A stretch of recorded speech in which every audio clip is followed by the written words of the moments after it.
வீட்ல ரொம்ப போர் அடிச்சிட்டு இருந்துச்சு எனக்கு. போர் அடிக்கும்போது என்னக்கா பண்ணுவீங்க? நான் கார்ட்டூன் நிறைய பார்ப்பேன். நீ சூப்பர்மேன் பார்த்திருக்கியா? இல்லக்கா, நான் எங்கக்கா கார்ட்டூன் பார்க்குறேன். இதுல வேற சூப்பர்மேன் எங்க போய் பார்க்குறது? அந்த எபிசோட் முடியற போது அதுல ஜெயிச்சதுக்கு அப்புறம் அப் அப் அண்ட் அவே அப்படின்னு சொல்லுவான். அதோட சல்லுன்னு சொல்லிட்டு பறந்து போயிடுவான். அந்த மாதிரி எனக்கு பார்க்கணும்னு ரொம்ப ஆசை. நீங்க சொல்றது கேட்க எனக்கே ரொம்ப ஆச்சரியமா இருக்குக்கா. உண்மையிலேயே நம்ம கூட அப்படி போனா கூட ஜாலியா தான் இருக்கும். அப்படி உண்மையிலேயே ஒருத்தர் அப் அப் அண்ட் அவேன்னு போயிருக்காரு தெரியுமா? என்னது அக்கா, நீங்க கார்ட்டூன்ல தான் சொன்னீங்க, உண்மையிலேயே போயிருக்காரா? என்னால நம்ப முடியலக்கா கதையோட. நான் கதையெல்லாம் உள்ள உண்மையிலே இருக்கு. நீ வேணா பைபிள் எடுத்து வாசிச்சுப்பேன். பைபிள்லையா? இப்ப என் கையில பைபிள் இல்லை. நீங்க வேணா எனக்கு அந்த கதையை சொல்லுங்க. சரி, அப்படின்னா நம்ம எல்லாருமே சேர்ந்து இந்த கதையை பார்ப்போம். இயேசு கிறிஸ்துவின் நாமத்தினாலே இந்த சிறியோர் ஓய்வு நாள் பள்ளி பாடம் படிக்க வந்திருக்கிற உங்க எல்லாரையும் வாழ்த்தி வரவேன். இந்த வாரம் நம்ம 13வது பாடத்தை படிக்க போறோம். பாடத்தோட தலைப்பு ஏறிப்போ ஏறிப்போ. பாடத்துக்குள்ள போறதுக்கு முன்னாடி ஜெபம் செய்யும். அன்புள்ள பரமபிதாவே, நாங்க இப்ப பாடம் படிக்க போறோம். இந்த பாடம் படிக்க போறதுக்கு முன்னாடி எங்க கூட இருங்க.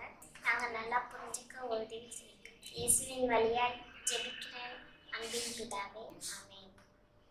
இந்த வார பாடத்துக்கான மனப்பாட வசனம் ரோமர் 6:23 எடுக்கப்பட்டிருக்கு. பாவத்தின் சம்பளம் மரணம், கிருபை வரமோ நித்திய ஜீவன். இந்த பாடத்துல இருந்து என்ன தெரிஞ்சுக்கிறோம்னா, நித்திய ஜீவன் அப்படிங்கிற இந்த ஒரு கிஃப்ட் ஆண்டவர் அவரோட கிருபையால நமக்கு கொடுக்கிறது. ஆண்டவர் எலியாவுக்கு ஒரு அற்புதமான ஒரு பிளான் வச்சிருந்தாரு. அவர் இந்த உலகத்துல செத்து போகாம உயிரோட பரலோகத்துக்கு எடுத்துக்கிறதுக்கு ஆண்டவர் ஆசைப்பட்டார். இது உண்மையிலேயே ஏனோக்கு அப்புறம் இந்த உலகத்துல இருக்கிற மனுஷங்களுக்கு ஒரு அதிசயமா இருக்கு. உயிரோட எலியாவை எடுத்துக்கிறாரு. எலிசா அப்படிங்கிற ஒரு தீர்க்கதரிசி இந்த எலியா தீர்க்கதரிசிக்கு உதவியா இருந்தார்.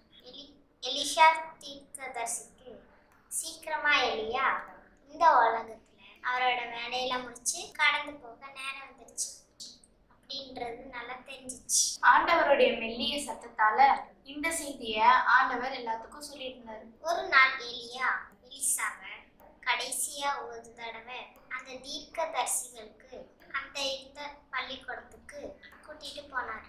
அந்த பள்ளிக்கூடத்துல இருந்த மற்ற தீர்க்கதரிசிகளுக்கும் சீக்கிரமா எலியா இங்க இருந்து போயிடுவாருன்னு தெரிஞ்சிச்சு. அங்க இருந்த ஒருத்தர் எலிசா கிட்ட, இன்னைக்கு எலியா தீர்க்கதரிசி பரலோகத்துக்கு போயிடுவாருன்னு உனக்கு தெரியுமா அப்படின்னு கேட்டார். எலியாவை பிரிய போற சோகம் எலிசாக்கு ரொம்ப அதிகமா வந்துருச்சு. எலியா தீர்க்கதரிசிக்கு அப்புறம் எலிசா அந்த வேலையை தொடர்ந்து எடுத்து செய்யணும் அப்படின்னு நினைக்கும் போது அவருக்கு பயமா இருந்துச்சு. எலியாவுக்கும் எலிசாவை விட்டுட்டு போறோன்றது அவருக்கு நல்லா தெரிஞ்சிச்சு. அதனால எலிசாக்கு ஒரு பரீட்சை வைக்கிறார். நீ இங்கே இரு, நான் போகணும் அப்படின்னு சொன்னார். ஆனா ஒவ்வொரு தடவையும் எலிசா எலியாவை விட்டுட்டு தனியா இருக்கணும்னே ஆசைப்படல. அவருடைய பார்வையிலிருந்து எலியா எங்கேயும் மறையாம எலிசா அவரை எப்பயும் பார்த்துட்டே இருந்தார். கடைசி நிமிஷம் வரைக்கும் அவர் கூடவே இருக்கணும்னு ஆசைப்பட்டார். ஆண்டவர் இருக்கிற வரைக்கும் நான் உங்களை விட்டு போக மாட்டேன் அப்படின்னு எலிசா சொன்னார். இப்படி பேசிக்கிட்டே 2 பேரும் நடந்து போறாங்க. சீக்கிரமா யோர்தான் ஆத்தங்கரையில வந்துட்டாங்க. இப்போ எலியா அவர் மேல போட்டிருந்த வஸ்திரத்தை கழட்டி அந்த தண்ணிய அதால அடிச்சார். அவர் தண்ணியை அடிச்ச உடனே அந்த தண்ணி 2ஆ பிரிஞ்சு போச்சு. 2 பேரும் வெட்டாந்தரையில நடந்து போற மாதிரி அந்த ஆத்தங்கரைய கடந்து போனாங்க. கரைக்கு அந்த பக்கம் நின்றுக்கிட்டு இருந்த எல்லாருக்கும் தான் கிளம்புறேன்னு எலியா சொன்னார். நான் இங்க இருந்து எடுக்கப்படுறதுக்கு முன்னாடி உனக்கு என்ன செய்யணும் அப்படின்னு எலிசா கிட்ட கேட்டாரு. எலிசா என்ன வேணாலும் கேட்டுக்கலாம். அவருக்கு வேணும்னா காசு நிறைய வேணும்னு கேட்டுக்கலாம். அவர் ரொம்ப ஃபேமஸ் ஆகணும்னு கேட்டுக்கலாம். ஆனா அவர் ஒரு விசேஷமான ஆசீர்வாதத்தை கேட்டாரு. நான் உங்களுடைய ஆவியின் வரத்தை எனக்கு ரெட்டத்தனையா கொடுக்கணும்னு கேக்குறேன் அப்படின்னு சொன்னாரு. எலிசாக்கு நல்லா தெரிஞ்சுது, இப்படிப்பட்ட ஆசீர்வாதம் இருந்தா மட்டும்தான் அவருக்கு கொடுக்கப்படுற இந்த வேலையை நல்லா செய்ய முடியும் அப்படின்னு. இப்போ எலியா எலிசா கிட்ட சொன்னாரு, நான் பரலோகத்துக்கு எடுத்துக்கொள்ளப்படும் போது நீ என்னை பார்த்தீங்கன்னா இந்த ஆசீர்வாதம் உனக்கு கிடைக்கும், இல்லைன்னா கிடைக்காதுன்னு சொன்னாங்க. எலியாவும் எலிசாவும் பேசிக்கிட்டே நடந்து போனாங்க. திடீர்னு அந்த இடம் ரொம்ப பிரகாசமா ஆச்சு. யாருமே எதிர்பார்க்காத ஒண்ணு அங்க நடந்துச்சு.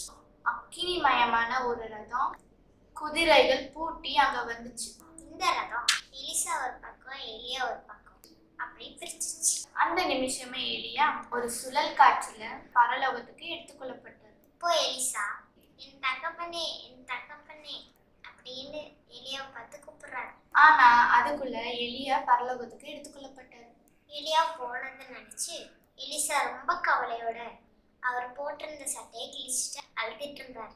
ஏன்னா எலியா தீர்க்கதரிசி அவரோட நல்ல ஒரு ஃப்ரெண்டு, நல்ல ஒரு டீச்சர். இப்படி ஒருத்தர் இல்லாம அவர் எப்படி இருப்பாரு அப்படின்னு ரொம்ப கவலைப்பட்டார். இப்போ எலிசா ஒரு ஆச்சரியமான காரியத்தை பார்த்தாரு. அது என்னன்னா, எலியா போட்டிருந்த ஒரு மேலங்கி அங்க கீழே இருந்துச்சு. எலிசா வேகமா ஓடி போய் அந்த அங்கேயே பத்திரமா எடுத்து வச்சுக்கிட்டாரு. அவங்க வந்த வழியிலேயே மறுபடியும் போக வேண்டியது இருந்தது. அதனால எலியா செஞ்ச மாதிரியே அந்த அங்கியை சுருட்டி அவரு தண்ணியில அடிச்சாரு. மறுபடியும் முதல் தடவை மாதிரி யோர்தான் ஆறு ரெண்டா பிரிஞ்சுது. எலிசா அந்த இடத்த கடந்து வந்தார். எலிசா ஆசைப்பட்ட மாதிரியே அவருக்கு அந்த ஆசீர்வாதம் கிடைச்சது. ஆண்டவரும் நமக்கு நல்ல ஆசீர்வாதங்களை நிறைய கொடுக்கணும்னு ஆசைப்படுறாரு. அவரு எலியாக்கு கொடுத்தது ஒரு நித்தியமான ஆசீர்வாதம். அது ஒரு நித்திய ஜீவன். ஏலியா இந்த மாதிரி உலகத்துல நம்மள மாதிரி வாழ்ந்தாலும் அவரு மரணத்தை பார்க்கல, உயிரோட பரலோகத்துக்கு போயிட்டாரு. ஆண்டவர் எலியா கொடுத்தது ஒரு ஸ்பெஷலான கிஃப்ட். இப்படிப்பட்ட ஒரு கிஃப்ட் ஆண்டவர் நம்ம எல்லாத்துக்கும் கொடுக்கறதுக்கு காத்திருக்கிறாரு. நம்ம செய்ய வேண்டியதெல்லாம் எலிசா காத்திருந்த மாதிரி நம்மளும் ஆண்டவருக்காக காத்திருக்க வேண்டியதுதான். நானும் அக்காவும் எலிசா மாதிரி ஆண்டவர் கொடுக்க போற அந்த நித்திய ஜீவனுக்காக, அந்த பெஸ்டான கிஃப்ட்டுக்காக காத்திருக்க முடிவு பண்ணியிருக்கோம். நீங்க காத்திருப்பீங்களா? இந்த பாடத்தை எங்க கூட சேர்ந்து படிச்சதுக்காக நன்றி. பாடத்தை முடிக்க ஜெபம் செய்வோம். அன்புள்ள பரமபிதாவே, இன்னைக்கு ஜெபம் பண்ண வாய்ப்பு கொடுத்ததுக்கு நன்றி. இது வரைக்கும் எங்களை பார்த்ததுக்கு ரொம்ப நன்றி. இனிமேல் எங்களை பார்த்துக்கோங்க. நாங்கள் ஏதாச்சும் பாவம் செஞ்சிருந்தா அந்த பாவத்தை மன்னிச்சு எங்களை ஏற்றுக்கோங்க. இன்னைக்கு நாங்கள் படித்த பாடத்துலேருந்து எங்களுக்கு கற்றுக் கொடுத்ததெல்லாம் எங்களுக்கு நல்லபடியாக ஞாபகம் இருக்குது. நீங்களே விஷயங்க இதுலேருந்து எங்களுக்கு எல்லாம் யூஸ் ஆக நீங்களே விஷயங்க சிப்போம். நாங்கள் இங்கே சொல்லி கொடுத்துருக்கிறதெல்லாம் எங்களுக்கு நல்ல ஞாபகத்துல இருந்து அதை நாங்கள் உபயோகிச்சுக்க நீங்களே விஷயங்க. ஏசு நாமத்தில் ஜெபிக்கிறேன் நல்ல பிதாவே. ஆமென்.